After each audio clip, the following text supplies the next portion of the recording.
If you're earning $60,000 a year, and you've put $50,000 into investing, the choice you make right now between an index fund and an ETF could leave you $200,000 richer, or $200,000 poorer, by the time you retire.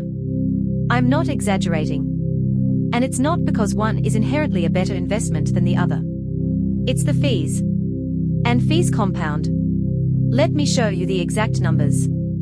The average Australian invests $8,000 per year into retirement savings. Most people have no idea whether they are doing this through an index fund or an ETF. They just pick something, set it and forget it, and then 30 years later they wonder why their mate ended up with 40% more money despite earning the same salary.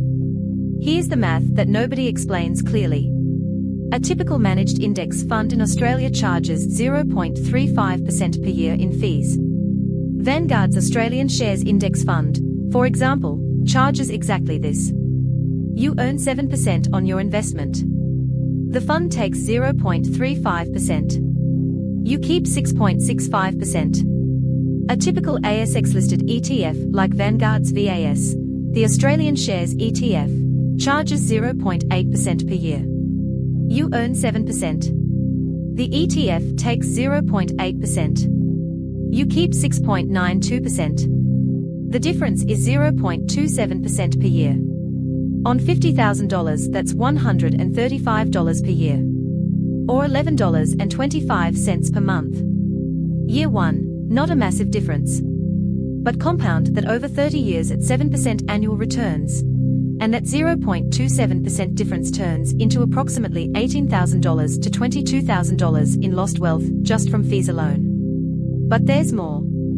And this is where most people miss the second trap. ETFs trade on the ASX like shares. You buy them through a broker. There's a brokerage fee every time you buy, typically $10 to $20 per transaction.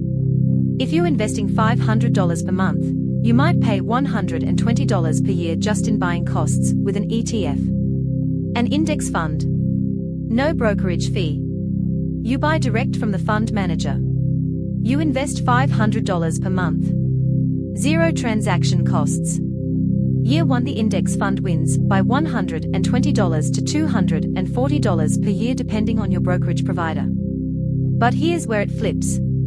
If you're buying with a broker that charges $10 per trade, and you're investing $500 monthly, that's one trade per month at $10 each.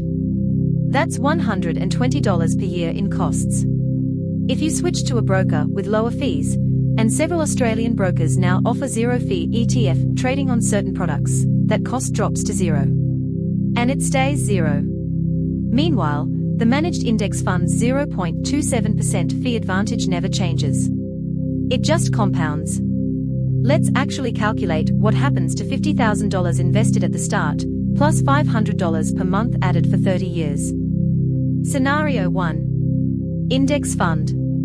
0.35% fees. No transaction costs. Earning 6.65% net after fees. $50,000 initial investment. $500 per month contribution. 30 years. At 6.65% annual return after fees, that becomes approximately $898,000. Scenario 2. ETF with zero-fee broker. 0.8% fees. No transaction costs. Earning 6.92% net after fees. Same $50,000 initial. Same $500 per month. 30 years. At 6.92% annual return after fees, that becomes approximately $937,000. The ETF wins by roughly $39,000. But scenario 3 is what most people actually do. ETF with a standard broker charging $10 per trade. 0.8% fees. Plus $120 per year in transaction costs, $10 per monthly purchase. Same inputs. But now you're paying $120 per year that the index fund investor isn't paying. And that $120 per year, invested and compounded at 6.92% over 30 years, costs you an additional $8,000 to $12,000 in lost growth. The ETF now pays you approximately $925,000 instead of $937,000. The index fund at $898,000 still loses. But the gap narrows because the ETF user made a cost mistake. Now here's the tax wrinkle that costs most people another $20,000 to $30,000. In Australia, if you're investing outside super, both index funds and ETFs generate taxable income. But ETFs are slightly more tax efficient because they turn over their portfolio less frequently.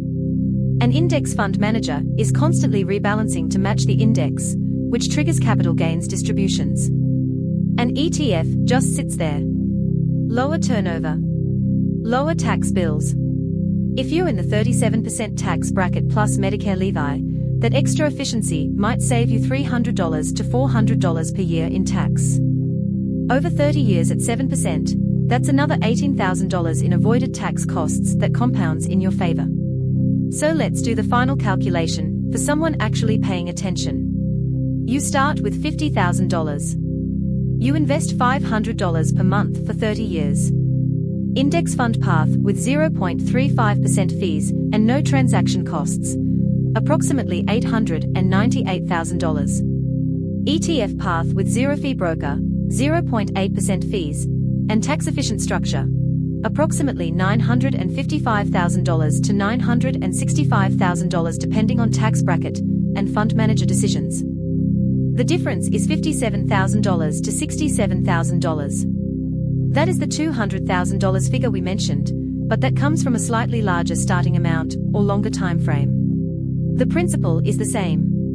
Your choice between these two vehicles costs you tens of thousands of dollars, and almost all of it comes from fees and transaction costs compounding over decades. Now here's the decision tree. If you're investing less than $500 per month and you plan to invest consistently, an index fund makes sense. No transaction fees ever. You set up an automatic monthly debit, and it just works. The fee difference versus an ETF doesn't overcome the transaction cost burden. If you're investing $500 or more per month and you're using a zero-fee ETF broker like SelfWealth, Perla, or similar platforms in Australia, an ETF wins. The lower fees compound, the transaction costs disappear, and you're ahead by the end. If you're in New Zealand, the equivalent is a KiwiSaver fund for retirement savings, which already handles all of this for you, or direct ETF investment through platforms like Hatch or SmartShares, which have competitive fee structures. The key number to remember, 0.27% per year fee difference on $50,000 is $135 annually, and over 30 years at 7% that becomes $18,000 to $22,000 in compounded losses. Know your exact fee. Know your transaction costs. Run the math for your situation. Don't guess. Don't follow your mate who just picked something. Calculate it. Your retirement account will thank you.